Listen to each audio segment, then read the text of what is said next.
Hello అండి, అందరికి నమస్తే. నేను మీ శాంతి స్వరూప్ జబర్దస్త్. సో గత కొన్ని సంవత్సరాలుగా జబర్దస్త్ అనే కార్యక్రమం ద్వారా లేడీ గెటప్స్ తో మిమ్మల్ని ఎంటర్టైన్ చేస్తున్నారు. మీరు నన్ను అభిమానిస్తూనే ఉన్నారు. థ్యాంక్ యూ సో మచ్ అండి, మీ ప్రేమ అనురాగాలకి.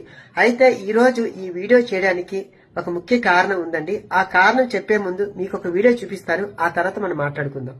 మంత్రి సుభాష్, వాసంశెట్టి సుభాష్ ఇంకొకడు ఏకంగా అశ్లీల డాన్సులు చేస్తూ ఏకంగా చిందులేస్తానంటారు. అశ్లీల డాన్సులు చేస్తూ ఏకంగా స్టేజ్ ఎక్కి చిందులేస్తాడు మంత్రి.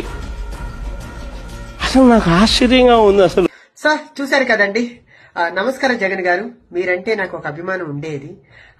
మీరు అంటున్నారు కదండి ఆ వీడియో చూపించి ఆ అమ్మాయిలతో అశ్లీలంగా డాన్స్ చేస్తున్న మంత్రి గారు అనేసి. ఆ అమ్మాయి నేనేనండి, లేడీ గెటప్ శాంతి స్వరూప్. సో మీకు నేను తెలియకపోవచ్చండి, కానీ మీరు ప్రెస్ మీట్ పెట్టి మాట్లాడే ముందు మీ కార్యకర్తలు కొందరు నేను తెలిసే ఉంటాను కదండి. మీ షోలు కూడా నేను చేస్తున్నాను కదండి. కొందరు మంత్రులకి, ఎమ్మెల్యేలకి, ఎంపీలకి నేను తెలిసే ఉన్నాను. కనీసం వాళ్ళు అడుగున్నా మీకు చెప్పేవారేమో. అది మీరు నిజ నిజాలు తెలుసుకోకుండా ఆ లేడీస్ తో అసభ్యంగా ప్రవర్తిస్తున్న మంత్రి గారు అనేసి ప్రచారం చేస్తున్నారండి. సో ఇప్పుడు నేను చెప్పేది మీ కాకపోయినా మమ్మల్ని ఆదరిస్తున్న మా ప్రేక్షకులకి మీ నిజాలు చెప్పాలి కాబట్టి నేను చెప్తున్నానండి. ఈ జనవరి 15వ తేదీ అనగా సంక్రాంతి పర్వదినాన రామచంద్రపురంలో సంక్రాంతి సంబరాలు అనే ఒక కార్యక్రమం కార్మిక శాఖ మంత్రి వాసంశెట్టి సుభాష్ గారు హైపరాది గారి టీం ని పిలవడం జరిగిందండి. దాంట్లో భాగంగా మేమందరం టీమ్ గా వెళ్ళాము. మరి మేము వెళ్ళినప్పుడు ఎంటర్టైన్ చేయాలి కదండి, డాన్స్ చేస్తాం, స్కిట్లు చేస్తాము. అందులో భాగంగా మేము డాన్స్ చేస్తూ మంత్రి గారు ఆడ కూర్చొని ఉంటే ఆయన మేము బలవంతం పెట్టి, సార్ మాతో పాటు మీరు 2 స్టెప్పులు ఏంటి సార్ అని మేము బలవంతం పెడితే ఆయన మా కళాకారుల్ని కాదనలేక ఆయన మా మీద గౌరవంతో వచ్చి 2 స్టెప్పులు వేశారు. ఇంకొక విషయం తెలుసా అండి, నాతో ఆయన డాన్స్ చేయలేదండి. ఆయన డాన్స్ చేస్తున్నప్పుడు నేను ఆయనతో వెళ్లి నేను 2 స్టెప్పులు వేశానండి. దానిపై మీరు రికార్డింగ్ డాన్స్ అని చెప్పి సృష్టించేసి అందరిని బ్యాడ్ చేస్తున్నారు.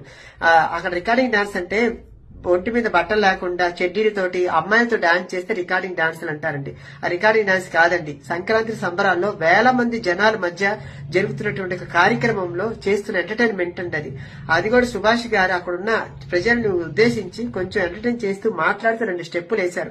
దానికి పోయేసి మీరు ఈ రోజు ఇంత ప్రచారం చేశారు. దీనివల్ల అటు వాళ్ళని ఇబ్బంది పెడుతూ ఇటు మమ్మల్ని కళాకారులు ఇబ్బంది పెడుతూ, ఎందుకంటే ఈవెంట్ల ద్వారా మేము బ్రతుకుతున్న వాళ్ళని, దానివల్ల మాకు రేపు మాకు కొంచెం బ్యాడ్ అవుతుంది కదండి. మీరు పెద్దవారు, అది ఆలోచించకుండా మీరు ఈ రోజు ఇంత ప్రచారం చేయడం కరెక్ట్ కాదండి. ఎందుకంటే అక్కడ ఎమ్మెల్యే గారు ఎవరిని కూడా ఏ ఒక్క ఇదితోటి చూడలేదండి. ప్రతి ఒక్కరిని కూడా గౌరవిస్తూ మమ్మల్ని ప్రతి ఒక్కరిని ఉద్దేశించి మాట్లాడుతూ కూడా అక్కడ ఆ ఒక కార్యక్రమాన్ని 3 రోజులు కూడా చాలా సక్సెస్ఫుల్ గా నడిపించిన ఒక కార్యక్రమాన్ని ఈ రోజు ఆ కార్యక్రమం సక్సెస్ అయింది కాబట్టి మీ వాళ్ళు ఓరవలేక ఈ రోజు ఇంత ప్రచారం చేస్తున్నారు ఆ ఇది. సో ఏదన్నా గానీ నేను ఎవరిని కూడా తప్పుగా ఉద్దేశించి మాట్లాడలేదండి. ఎందుకంటే ఈ రోజు ఆ వీడియో నాకు బాధ కలిగించింది. నేను అక్కడ లేడీ గెటప్ గా నేను పోయి ఎంటర్టైన్ చేస్తుంటాను. నన్ను లేడీ గెటప్ గా జనాలు చూస్తారు కాబట్టి నేను లేడీ గెటప్ గానే రెడీ అయి వెళ్తాను. కాబట్టి అది మీకు తెలియకపోవచ్చు, ఆడ చూసే జనాలకు తెలుసు. సో అందుకనేసి మీరు దయచేసి మాట్లాడే ముందు 1-2 సార్లు ఆలోచించి లేదా మీ కార్యకర్తలను అడిగి మీరు మాట్లాడుంటే బాగుండేది. ఎందుకంటే కింద కామెంట్లు చూశారు కదండి, లేడీకి లేడీ గెటప్ కి తేడా కూడా తెలియకుండా మాట్లాడుతున్నావు, నువ్వెలా సీఎం అయ్యావు అన్నారు. అది చూసినప్పుడు నాకు బాధ వేసింది. అయ్యి మిమ్మల్ని తిడుతున్నప్పుడు ఎందుకు సార్ చెప్పండి, నేను మీకు అంతటి మనిషిని కాదు. కాబట్టి దయచేసి నా బాధను అర్థం చేసుకుంటారని నేను బాధ పెడుతున్న వీడియో. ఎందుకంటే దీనివల్ల నాకు చాలా ప్రెషర్ అయింది కూడా ఈ మధ్యన నాకు. కాబట్టి మీరు అర్థం చేసుకుంటారని. సో అక్కడ మీరు ఎవరిని కూడా ఉద్దేశించి తప్పుగా మాట్లాడకండి. ఎందుకు ఇంతకుముందు మీ వాళ్ళు డాన్స్ చేయలేదండి, అది మీకు తెలియదా అండి? ఇంకా యూట్యూబ్ లో ఉన్నాయని చూడండి. దానికి ఆ డాన్స్ కి ఈ డాన్స్ కి మీరు కంపేర్ చేసుకోండి, అప్పుడు మాట్లాడండి సార్. సో ఓకేనా? ఎందుకంటే ఇది మమ్మల్ని అభిమానించే ప్రజల కోసం ఈ వీడియో నేను చేస్తున్నాను. థ్యాంక్ యూ సో మచ్ అండి.